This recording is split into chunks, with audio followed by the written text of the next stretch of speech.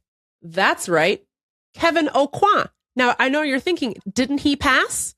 Hasn't he gone to glory? Yes, he has, but his makeup company still exists, and so they're commenting as Kevin Aucoin.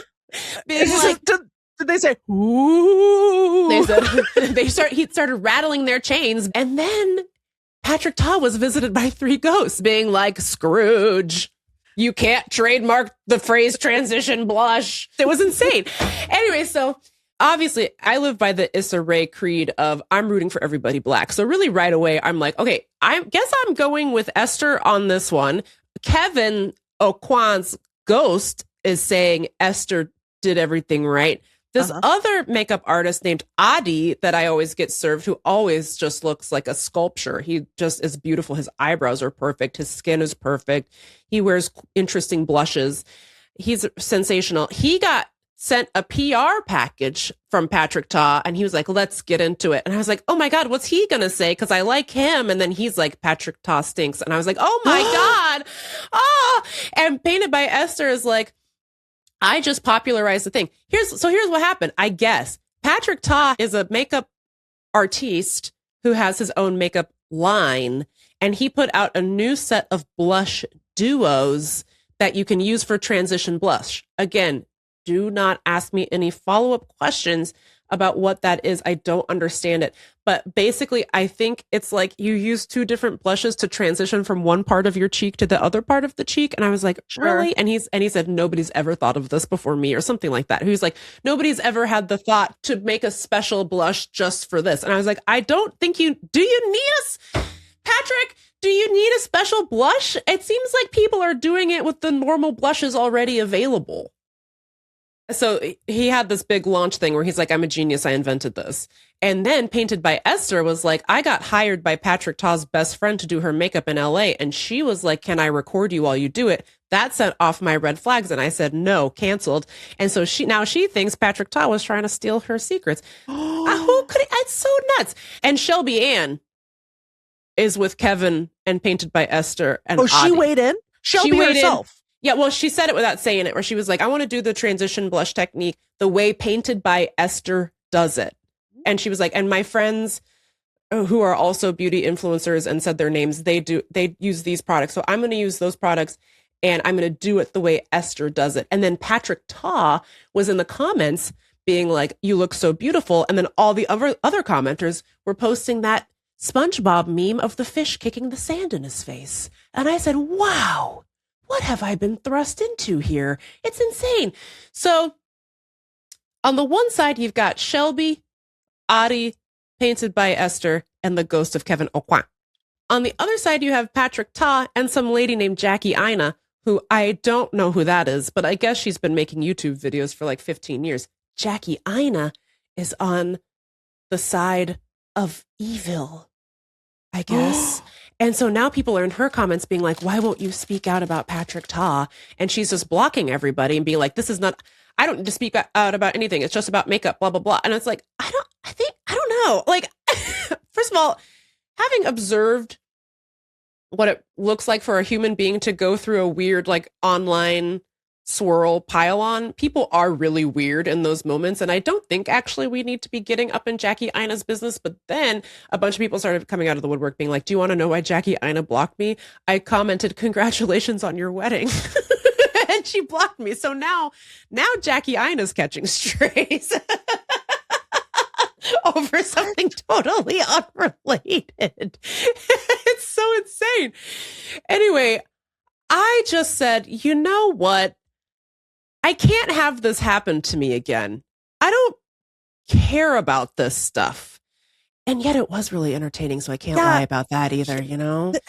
That feeling of like, I'm having the time of my life investigating this, and simultaneously the certainty that I am wasting my life. Yes. It's really quite the feeling. Hard. Yeah, it's difficult to process. And I don't know where I come down about it. Where's the line where something becomes wasting your life? Is playing a little game on my phone wasting my life? I mean, I think it's okay to waste your life because it's mine. It's mine. I get to do whatever I want. But also I was just thinking about this video I saw. It was about like one guy teaching his friend the rules of baseball. And his friend was like, I don't think I really understand this game. And his friend goes, it's not a game. It's a pastime. It's America's pastime.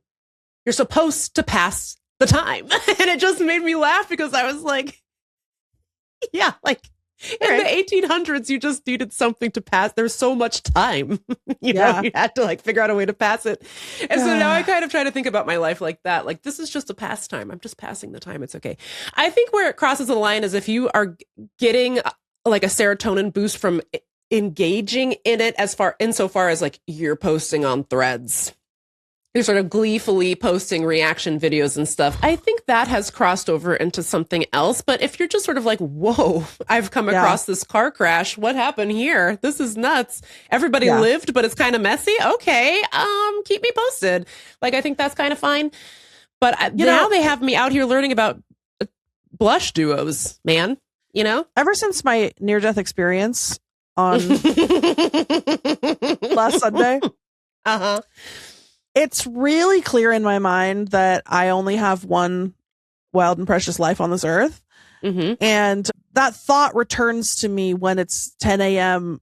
and I am not able to get out of bed because I'm watching video of a man who was feeding his snake, and then the snake escaped, and then he had to find the snake. People are like accusing him of snake malpractice. And now the clock is ticking on toward 11. And then I see a video of a guy. He says, I'm going to set the world record for the fastest ascent of Everest. You know, I'm going to run up there. I'm not doing that. But it's just like, then I think to myself, I only have one chance to do everything on earth. And I'm lying in bed watching, like, you know what? The snake video is not even a good example.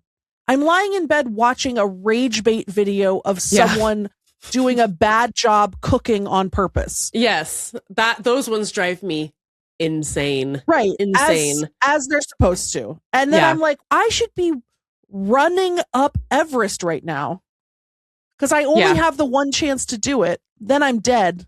Yeah, but you could die doing it, you know? Sure. Well, but I think if I use it figuratively, you know, like I should be out having adventures because at any time, Mr. Pilot could abort the landing and you go right into the harbor where they put the tea. Exactly. Mm-hmm. I mean, here's what I think. I guess I feel like I set aside time for my little adventures. There's no way to have a good adventure every day, you know? So it's okay to pass a little time with something stupid. I think where it drives me nuts is like, please don't make me make a spreadsheet of every makeup guy who sucks. Like, I couldn't possibly keep track of it all.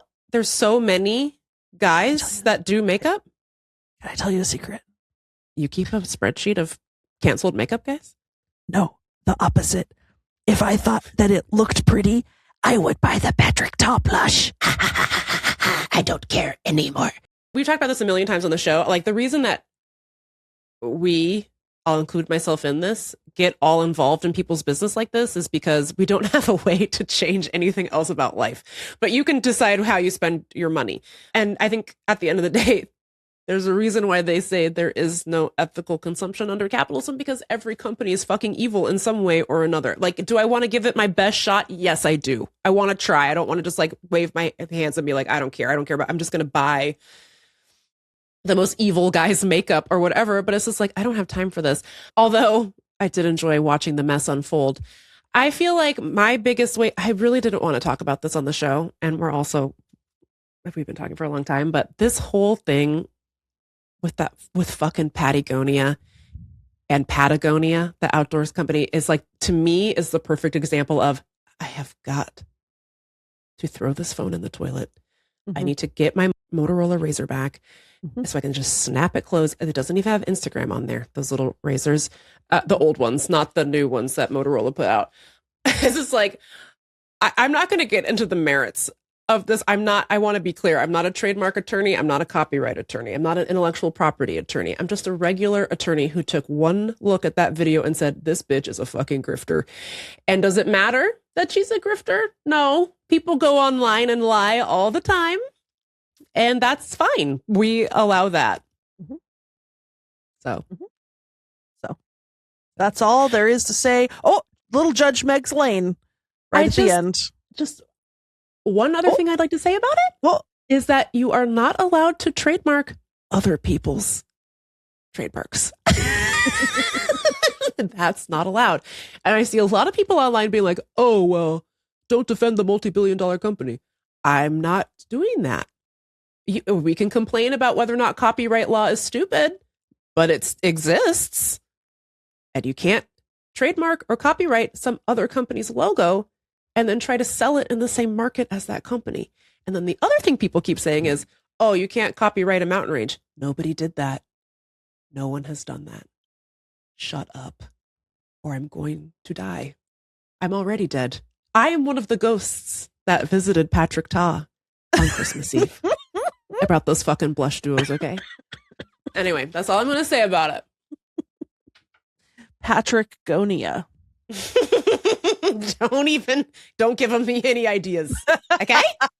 Time to pivot, Patrick. Anyway, Patty Gonia should sue the mountain range. She should sue the whole continent of South America and say, you're done, sweetie. You busted. You busted, and so are you, Paul. Like, people say, oh, well, there's this drag queen, Jan Sport, and she did a collab with the backpack company, Jan Sport. Yes, she did. You'll recall that when she appeared on Drag Race, she had to appear as just Jan, famously, because she couldn't use the name Jan Sport. You'll also recall that Jan Sport, the drag queen, is not trying to sell a line of backpacks called Jan Sport backpacks. Interesting. Anyway, we're going to take a break, and then we're going to end the show. I love when Megan's a lawyer.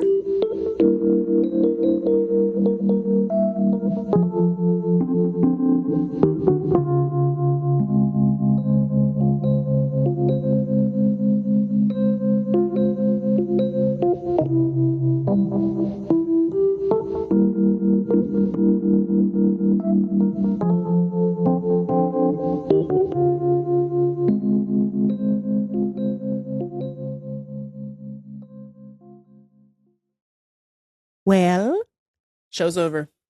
Bye. No, we have one more thing, and then we got a jet. Yep. Which is, last week we crowned Robert king of, I choked on my own spit.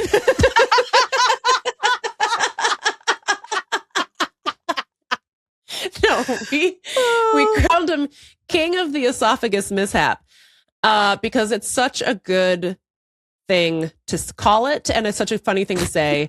So we recorded on Thursday, and then coincidentally that very day he called and left us a voicemail, like an hour after we were done recording, actually giving us some pronunciation advice, which I would have loved to have had before I butchered whatever it was in German on the actual show, and to share some additional information about the phrase. So we're going to play it just because it made me laugh a lot. And I just want to thank Robert again for his contribution, not just to Text Me Back podcast, but to society at large. Right. So thank you.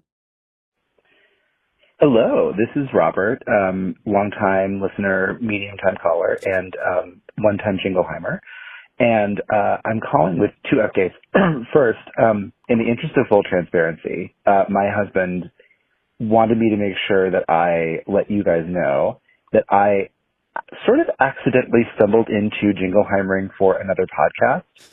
And so I want to make sure that this is out in the open. There's no conflict of interest. And the funniest part is I would play it for you, but they actually bought the rights to it. So I no longer own the jingle that I made for this podcast. And it's a long story, but I sent it to them.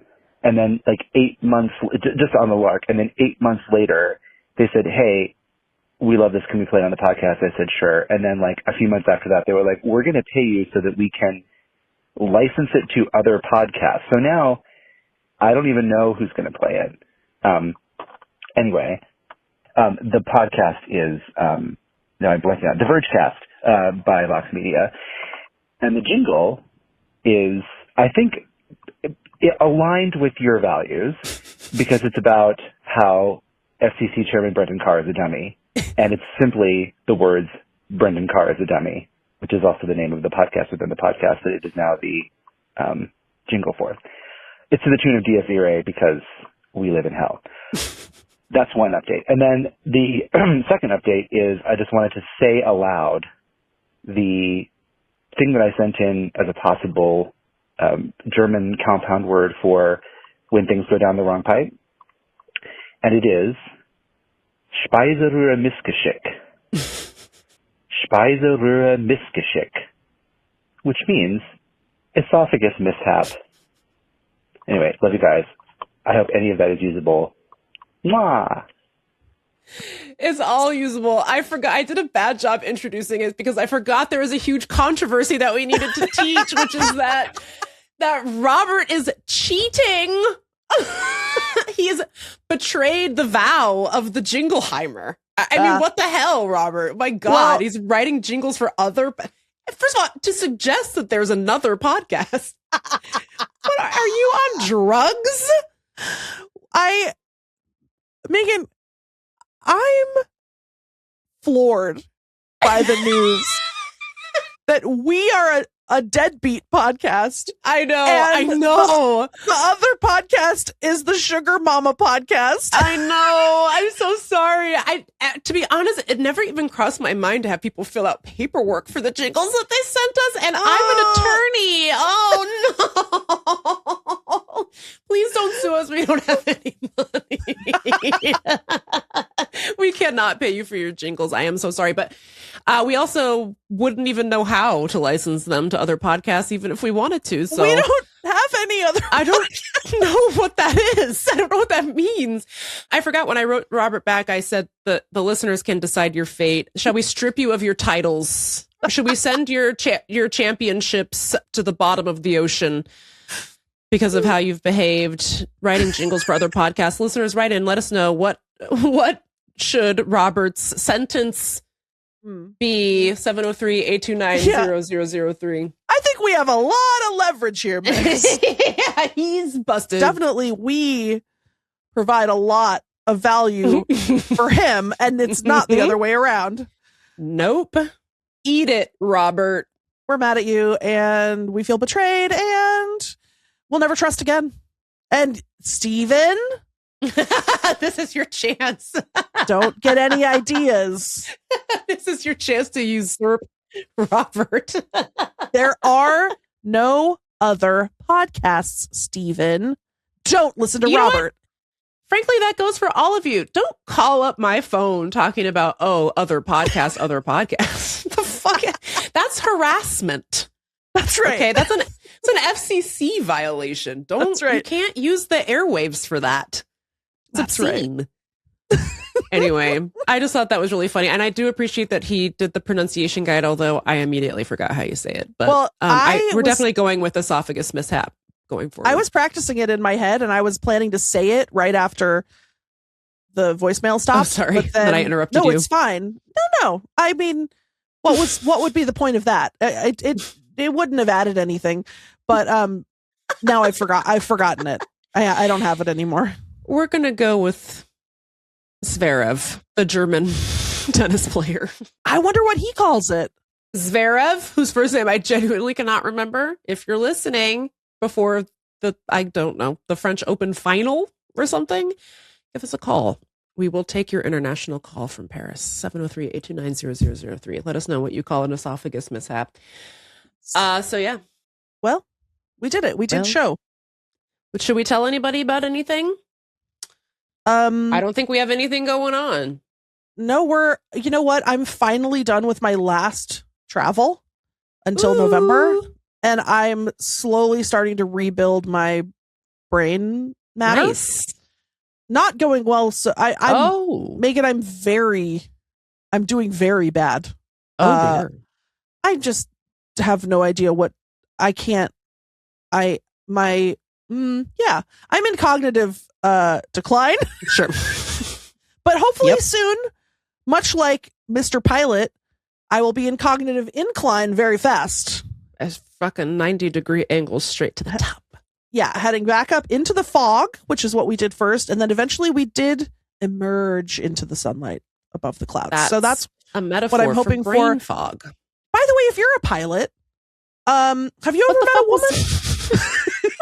And also, secondarily, what the fuck was that? Oh, I didn't even finish the story. He came on the intercom after like too long, first of all. So I feel like something was going on in there. He sounded a little rattled. He came on the intercom. He's like, well, ladies and gentlemen from the flight deck, as you may have noticed, we are going to be circling around one more time. We're just going to circle around. He didn't acknowledge that we landed and then undid it. He was like, maybe they won't notice. Literally, he was like, yeah, so we're circling because due to the wind. So please stay seated with your seatbelts fastened. Mr. Pilot out. But he didn't say anything. Were the flight attendants freaking out? Because that's what really got me on that scary flight back from Madison, is that the flight attendants were like, what the fuck was that? And I was like, not you too being freaked. You're not allowed to be freaked out. I could not see them from where I was sitting. I was trying to see them and I couldn't because they were like strapped in, Yeah, in the jump seat. Yeah. Okay. It felt like because of the fog, he came down. He didn't realize that there wasn't enough runway left. Oh. Or something, and had to decide whether to slam on the brakes or take off again.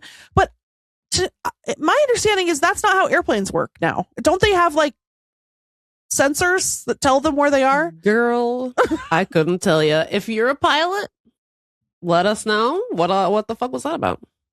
Please, Mr. Pilot. Hope you enjoyed today's show. I'm pretty sweaty. I have to change my shirt. Then I have to go to a meeting. Oh, sick. It's disgusting. It is disgusting. Sorry. As we were rounding the corner into an hour, I was thinking about saying to you, let's blast through the end and try to get out of here. And then we didn't do that. It just goes, it just goes on and on. Quick question for you. Have we ever? No, but I've never said it before. Would that have changed anything? Maybe. Don't lie. Text Me Back podcast is all about honesty. And it's not a podcast about wrapping things up on time. Okay. Then I don't feel bad. I feel good. Great. Hope you enjoyed today's show. We love you. Talk to you later. We love you. Bye. Bye. Text me back. Text me back. Text me back.